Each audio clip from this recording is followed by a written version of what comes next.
If you followed this channel or my argumentation for many years now, you'll know that I covered natural theology from the vantage point of the way that it's utilized in the Roman Catholic Church historically, as well as the place it has in Vatican II's documents, particularly in regard to the other religions.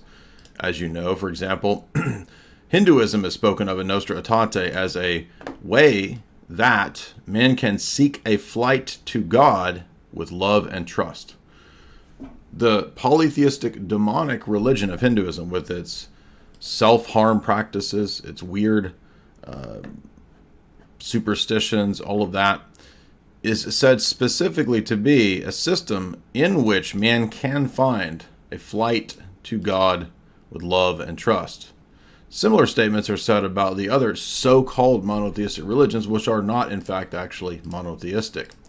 If we look over here at the teaching about the Muslims, and if you have followed this channel, you know very well the degree to which we have gone pretty far into Islamic theology.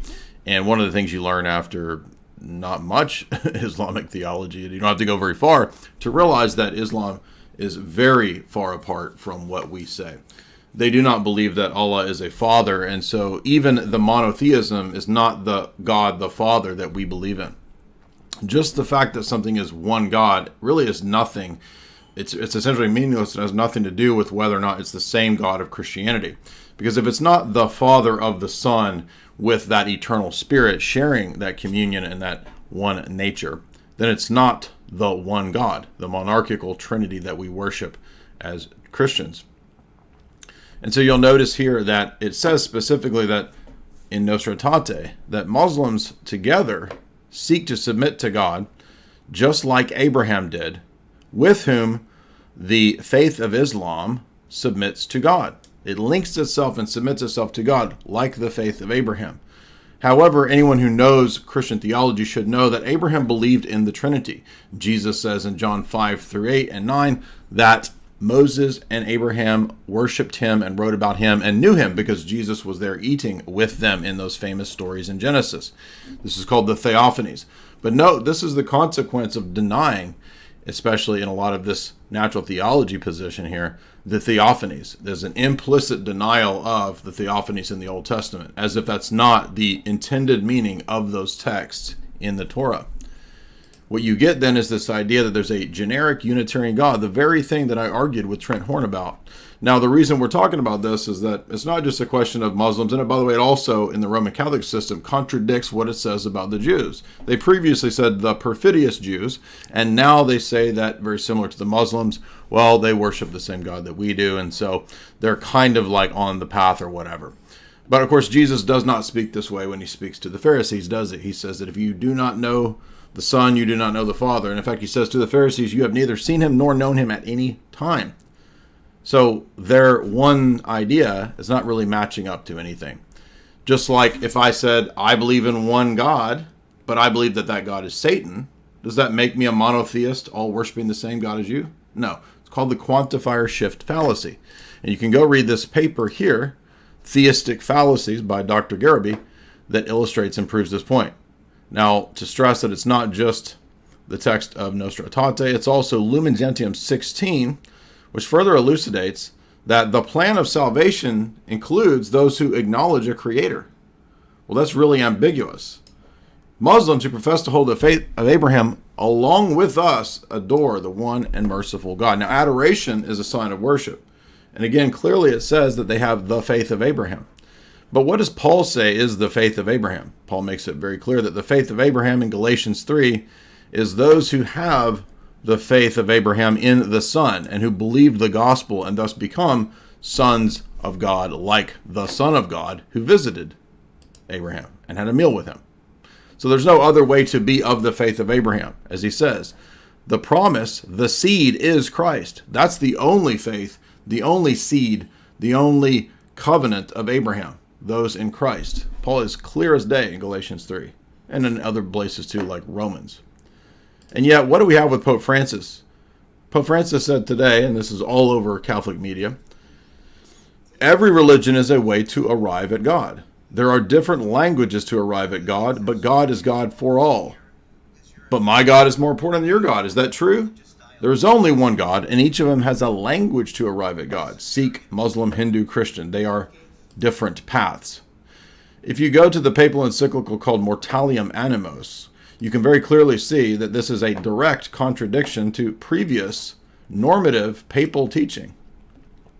Now, some Catholics might be tempted to say, well, this is just, a mistake. You know, he just kind of said something off the cuff. And no. This is in accord with what you saw in the documents of Vatican II. Nostra Aetate says that Hindus also have a flight to God in love in Hinduism.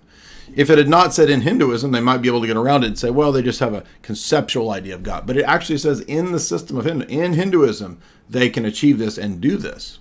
So really, Francis is speaking in accord with the dogmatic teachings of Vatican II. Contrast this with what the papacy taught in 1302 in Unam Sanctum, that not only to be saved must you be in communion with the Roman See, but as the end of the document says, you must also believe in the temporal authority and power of the Roman bishop to be saved. Cantate Domino of the Council of Florence says that even if you commit martyrdom outside of communion with the Roman See, you are damned. And so this is the ultimate contrast. Think about Urban II. Think about the popes calling crusades.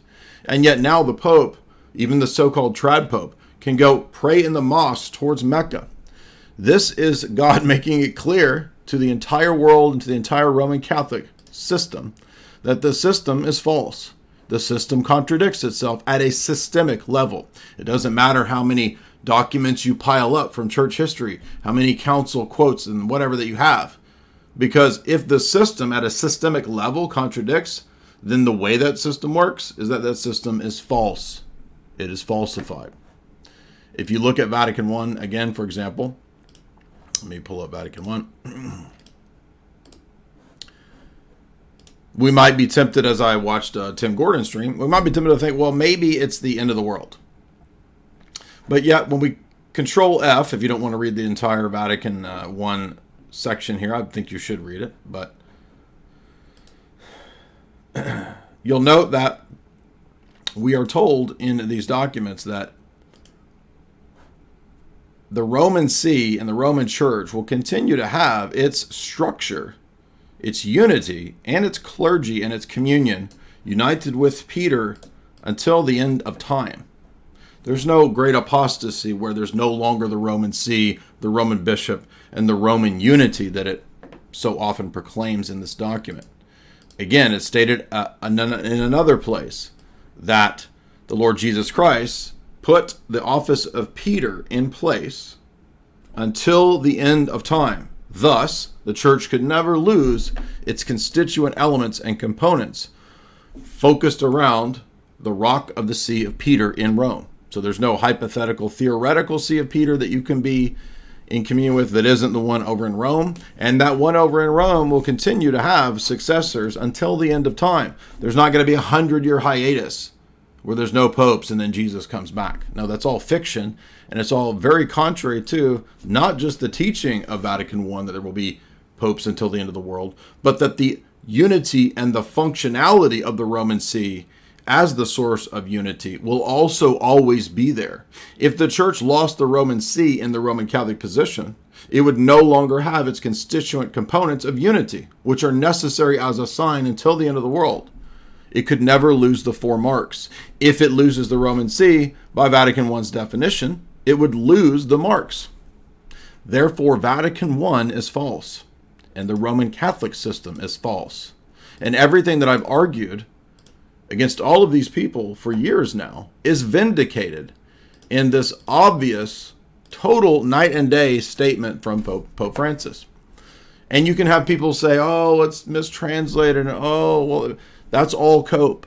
Because keep this in mind. The last refuge here for Roman Catholics is to cite this perpetually dead-end position that it doesn't matter what Pope Francis says. What matters is simply the authority that he puts behind the document. In fact, that has nothing to do with whether or not Pope Francis is teaching error or whether or not there's contradictions. Because Pope Francis's statement has, as Vatican I says, the promise that he cannot teach error on faith and morals. So, yes, he might in his private books or private opinions say something wrong. But when he's teaching publicly what the Church of Rome teaches, supposedly, he's protected and guided from teaching error. Why is this? Because Vatican I teaches that the Pope is not just infallible at certain times, but he's also indefectible. The Roman See cannot fall away. So notice, when the trads are coping by saying that it's the end of the world and the Pope is an apostate and Rome has apostatized, they're denying Vatican I's emphatic multiple times claim that the See of Rome cannot defect. They are denying their own church's teaching of the indefectibility. But of course, obviously Francis has defected, as have the post-Vatican II popes in their system, because the post-Vatican II popes have taught the Vatican II teaching, which I showed at the beginning, which is essentially indifferentism. And so the Roman Catholic system is a contradiction. That's why the Chieti document, admitted one of the key contentious issues approved by Rome, that the Bishop of Rome did not exercise canonical authority over the churches of the East in the first millennium. That's an admission that Vatican I is false. And so it is time for Roman Catholics to stop deluding themselves, stop acting like lunatics, and admit what's right in their face, what their own Pope, the chief expositor and pastor of their church, the rock, the living successor to Peter, himself says, that the meaning of Vatican II, as his actions and his teaching show, is precisely what I've been saying Vatican II teaches. Indifferentism, perhaps universalism, or perhaps even atheism.